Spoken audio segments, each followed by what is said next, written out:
And we've got Tottenham supporter Chris Cowlin and Connor Holden from the Chelsea side. Good morning to both of you. Friends today, foes tomorrow. Chris, you're the home side. We'll start with you. If you win, are you title contenders? Absolutely not title contenders. No, let's not get carried away at all. Why not? He's a realist. He's a realist, Tom. I like that. Why not? You're 5 points behind Arsenal. You win tomorrow. You never know. Burnley could do you a favour. No. Thomas Frank has come in. He's done a good job so far. But what worries me at the moment is the final third. I think I last spoke to Jay on here on the opening weekend of the season when Richarlison had just scored 2 fantastic goals against Burnley. And we haven't really seen that since. And we are struggling in the final third. Yeah. Of course, set pieces are a big part of Thomas Frank's game at the moment, and we haven't really seen entertaining football, although we have been, getting some really, really good results, conceding 23 shots at Monaco a week or so ago, and we got away with a point there in the Champions League. So performances have been quite mixed, but no way are we in a title race. Let's not get carried away. I was thinking the same thing, to be honest. Obviously, like you said, we spoke at the beginning of the season. I thought Richarlison would be that guy that could get maybe 10, 15 goals.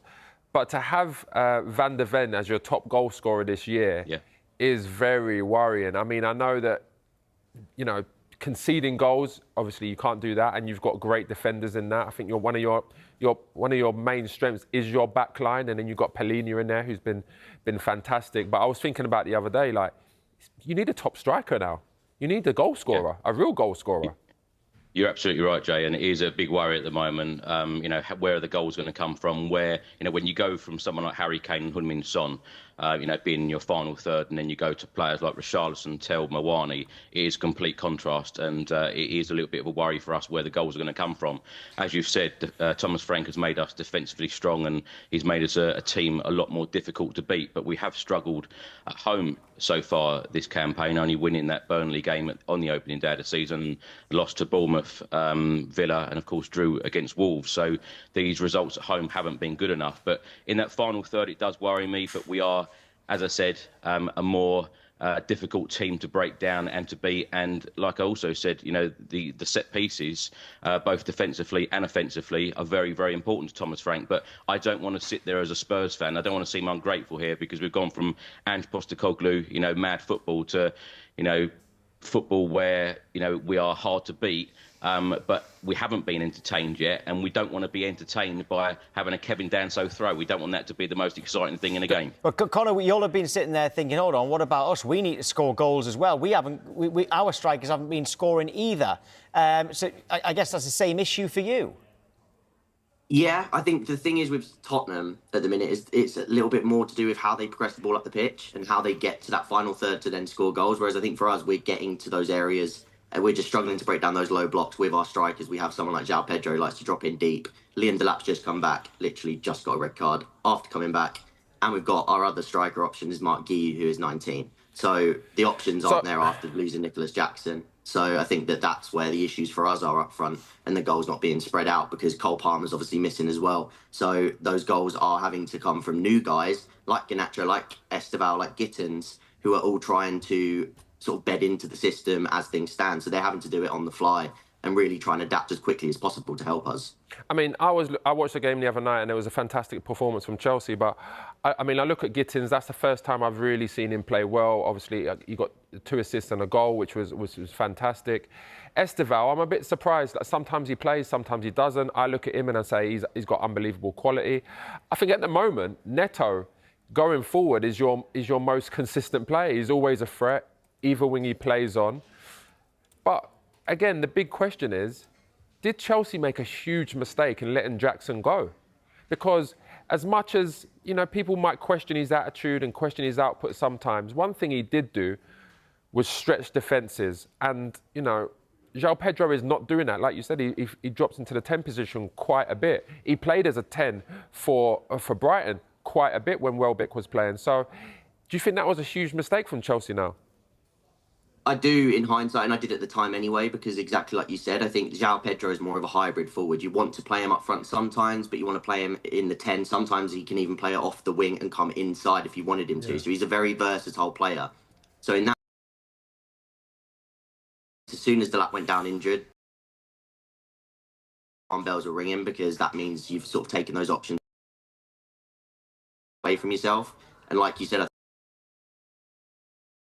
the other day after the Sunderland game when I was on, you do sometimes miss someone like Nicholas Jackson who can make those relentless runs and be a bit of a beneficiary, A handful. sort of allow the others to benefit from that, which Cole Palmer had a really good relationship with Jackson for that same reason. Jackson would stretch and Palmer would have the space to operate in. And I think right now that's why we've been begging out for somebody like Delap to come back so that you can stretch that and make that sort of space for our attacking players to thrive. Also, do you think that the problem that Chelsea have is the fact that you don't have a real experienced player or players going through the spine of your team? You've got one of the youngest teams in the Premier League, and it just seems like that's what Chelsea need in order to go forward now. They spent over £1 billion. How do they not have what they need? Yeah, and you got a good point, but nonetheless, is that what you think you need in order to be successful? It is, and it's all to do with how the squad's been built. I think the two biggest problems for us right now stem from how the squad has been built. Firstly, again, you can talk about how much has been spent on the team. A lot of it isn't actually in the team. A lot of it is at Strasbourg on loan, or sort of like to do with how they're looking to build for the future. So fair enough. But firstly, the team's been built quite underwhelmingly in terms of physicality, and I think we're beaten in that sense a lot of the time. Not just set pieces. We're the worst set piece defensive team in the league this year. We've conceded the most XG from set pieces this year of any other team. You don't have much height, though, do you? No, exactly, and we've not got the physicality to deal with that. And then when we're put under that pressure because of the amount of long balls and set pieces that can come into the box against us, we then also lack the experience to sort of calm the game down and deal with that adversity. So the two things compound together. Yeah, experience is definitely part of it for Chelsea as well. Chris, Jay says that this is a bigger game for Chelsea. Why, do you agree with that? Is it not a bigger game for Tottenham? It's a big game for both clubs, in my honest opinion. At home, our form needs to be a lot better, and our mentality. I've said this for many, many years. I know this is a home game for us, but us travelling to the likes of our biggest rivals, Arsenal, we've only won once at the Emirates in Premier League history, once at Chelsea at Stamford Bridge, and these games, mean a lot to us fans, and it is a huge game for both clubs. It's a very, very hard one to call, if I'm completely honest, because when I look some of the Chelsea games and seen them this season, they're very mixed. We've been very mixed. We've got to be honest and frank and be very realistic about where we are, because, of course, we finished 17th last season, and now we want to get back into those European spots, and we want to win another trophy, having won the Europa League. So it's a huge game for both clubs, and it's a huge game for Thomas Frank, because it's one of the. Is it more difficult for you to take when you lose to Arsenal or when you lose to Chelsea? It's both the same. I can't choose between those. I've got a better question for you. I hate these fixtures. How far do you think you're behind the best team in London? Who's that to? Both of them. In terms of now or generally? Because in terms of now, how far do you think you guys are behind the best team in London? About 300 million. You're blaming it on money now. No, I don't think we're as far behind as people make out. I think that Arsenal, they are, for me, the best team in the league right now because of how they're built to deal with every phase of the game. Like I say, defending, attacking, set pieces, being physical, but also being able to play through teams when they do press them.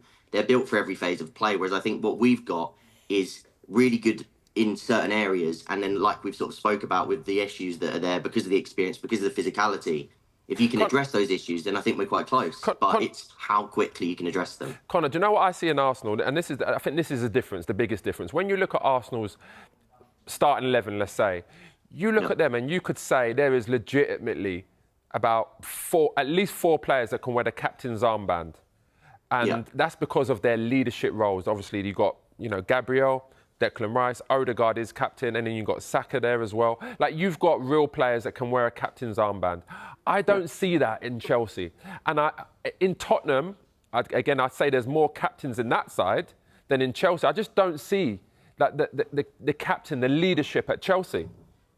Yeah, I agree with that. I think that James is not your stereotypical captain. I think he's a more lead by example, and I think we've got too many of that ilk. I think Cucurella, similar, but these players like Enzo Fernandez, like you say, we've not really got the big voice. And then in the same way that Arsenal do with Rice and Gabriel and these players, they're not just leaders with what they do on the pitch. They're not just leaders vocally, but again, physically, they set the tone And that's what I mean. Like momentum. even like when you look at Tottenham, they got like Romero, they've got Palhinha now, like Van der Ven. He can wear the captain's armband, and it's like I look at them and I say to myself, these are teams. I mean, to be honest, I think Tottenham are even in a better position than Chelsea because going forward, you guys are great. I think you're top heavy. You've got some great, fantastic, young, exciting players. You've got, arguably the best number 10 in the world in Palmer. But defensively, Chelsea always look really fragile, especially against the bigger teams. Yeah, and I think losing Levi Colwill as well, just to caveat, is he's a big part of that. Because exactly what we've just said in terms of leadership, yes, he's young, but he is the guy, if we're going to point to anyone in that back line, that has that sort of grit about him, and he sort of has that ability to put himself and lead by example, but also be a vocal leader. And he's really been a big part of us on the ball and off the ball. So losing him at the start of the season was huge. So would you say that Tottenham are in a better position, like squad-wise and player-wise, than Chelsea right now? No, because I don't think they've got as much talent. Like, don't get me wrong, I actually think Tottenham have brought in some really good sort of young players like Bergvall, Archie Gray, big fans of both of them. I just think that maybe in terms of long term, how we're going to sort of, if you compare the two, I think there's more world beaters in the Chelsea team what do you think, Chris? Chris was smiling there. What do you think?